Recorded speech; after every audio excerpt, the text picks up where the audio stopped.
নমস্কাৰ বন্ধুসকল, আপোনালোকক দেখুৱাবলৈ যত্ন কৰিছোঁ ডিব্ৰুগড়ত কিদৰে কেইবাদিনো নেৰানেপেৰা মুখলধাৰ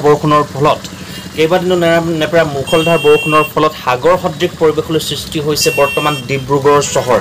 এয়া আপোনালোকক দেখুৱাবলৈ যত্ন কৰিছোঁ। একাঠু পানী পৰ্যন্ত হৈ গৈছে বাট পথসমূহত। আপোনালোকক দেখুৱাবলৈ যত্ন কৰিছোঁ কিদৰে ডিব্ৰুগড় চহৰত কেইবাদিনো নেৰানেপেৰা মুখলধাৰ বৰষুণৰ ফলত ডিব্ৰুগড় চহৰ বৰ্তমান সাগৰ সদৃশ পৰিৱেশলৈ সৃষ্টি হৈছে। ডিব্ৰুগড় পৌৰসভাই বিগত সময়ত নলা নৰ্দমাসমূহ নিৰ্মাণ কৰিছে যদিও কোনো সুফল ধৰা নাই।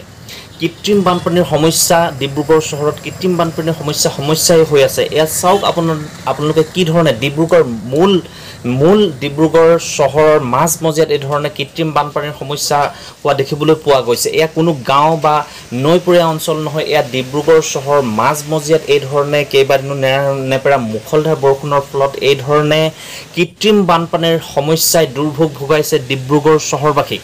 এয়া আপোনালোকক দেখুৱাবলৈ যত্ন কৰিছোঁ কি ধৰণে কেইবাদিনো নেৰানেপেৰা মুখলধাৰ বৰষুণৰ ফলত ডিব্ৰুগড় চহৰ বৰ্তমান সাগৰ সদৃশ পৰিৱেশলৈ সৃষ্টি হৈছে। আপোনালোকক দেখুৱাবলৈ যত্ন কৰিছোঁ। এয়া চাওক, একাঠু পানী পৰ্যন্ত হোৱা দেখিবলৈ পোৱা গৈছে বাট পথসমূহত। ডিব্ৰুগড় চহৰৰ মাজমজিয়াৰ বাট পথসমূহত বৰ্তমান একাঠু পানী পৰ্যন্ত হোৱা দেখিবলৈ পোৱা গৈছে।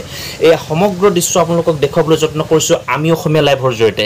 বন্ধুসকল, এয়া আপোনালোকে প্ৰত্যক্ষ কৰিছে কি ধৰণে কেইবাদিনো নেৰানেপেৰা মুখলধাৰ বৰষুণৰ ফলত ডিব্ৰুগড় চহৰ বৰ্তমান কৃত্ৰিম বানপানীৰ কবলত পৰিছে। ডিব্ৰুগড় পৌৰসভাই বিগত সময়ত নলা নৰ্দমাসমূহ নিৰ্মাণৰ জৰিয়তে নৱীকৰণৰ জৰিয়তে কৃত্ৰিম বানপানীৰ সমস্যাৰ পৰা ডিব্ৰুগড়বাসীয়ে পৰিত্ৰাণ পাব বুলি আশা কৰিছিল যদিও কোনো সুফল পোৱা নাই আজি পৰ্যন্ত। নলা নৰ্দমাসমূহত জাবৰ জোঁথৰ পেলাই দিয়া, বটল ইত্যাদিৰ ফলত নলা নৰ্দমাসমূহ বন্ধ হৈ যোৱাৰ ফলত পানী ওলাই যোৱাৰ পথ নোহোৱাৰ বাবে এনেকুৱা ধৰণৰ ডিব্ৰুগড় চহৰত কৃত্ৰিম বানপানীৰ সমস্যাই দেখা দিছে বুলি ক'ব পাৰি। আৰু আনহাতে নতুন ঘৰ বা নিৰ্মাণ কাৰ্য চলি থকাৰ ফলতো এই ধৰণে ডিব্ৰুগড় চহৰত অবিজ্ঞানসন্মতভাৱে ডিব্ৰুগড় চহৰত বিভিন্ন ধৰণৰ নিৰ্মাণ কাৰ্য চলি থকাৰ ফলতো ডিব্ৰুগড় চহৰত এই ধৰণে কৃত্ৰিম বানপানীৰ সমস্যাই দেখা দিয়া হৈছে বুলি সচেতন মহলে ক'ব খোজে।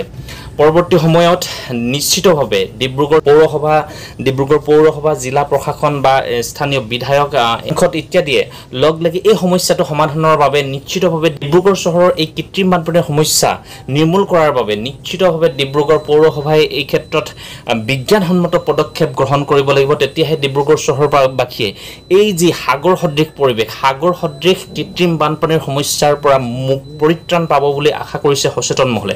এয়া আপোনালোকক দেখুৱাবলৈ যত্ন কৰিছোঁ কিদৰে ডিব্ৰুগড় চহৰত নেৰানেপেৰা মুখলধাৰ বৰষুণৰ ফলত সাগৰ সদৃশ পৰিৱেশলৈ সৃষ্টি হৈছে। একাঠু পানী পৰ্যন্ত হোৱা দেখিবলৈ পোৱা গৈছে ডিব্ৰুগড় চহৰৰ বাট পথসমূহত। এয়া আপোনালোকক দেখুৱাবলৈ যত্ন কৰিছোঁ বন্ধুসকল। কেইবাদিনো নেৰানেপেৰা মুখলধাৰ বৰষুণৰ ফলত বৰ্তমান ডিব্ৰুগড় চহৰ, ডিব্ৰুগড় নগৰত বানপানীৰ সদৃশ অৰ্থাৎ সাগৰ সদৃশ পৰিৱেশলৈ সৃষ্টি হোৱা দেখিবলৈ পোৱা গৈছে। আপোনালোকক দেখুৱাবলৈ যত্ন কৰিছোঁ বৰ্তমান ডিব্ৰুগড় চহৰ অৰ্থাৎ ডিব্ৰুগড় মাজমজিয়াত বৰ্তমান কেইবাদিনো নেৰানেপেৰা মুখলধাৰ বৰষুণৰ ফলত কৃত্ৰিম বানপানীৰ সমস্যাই দেখা দিছে।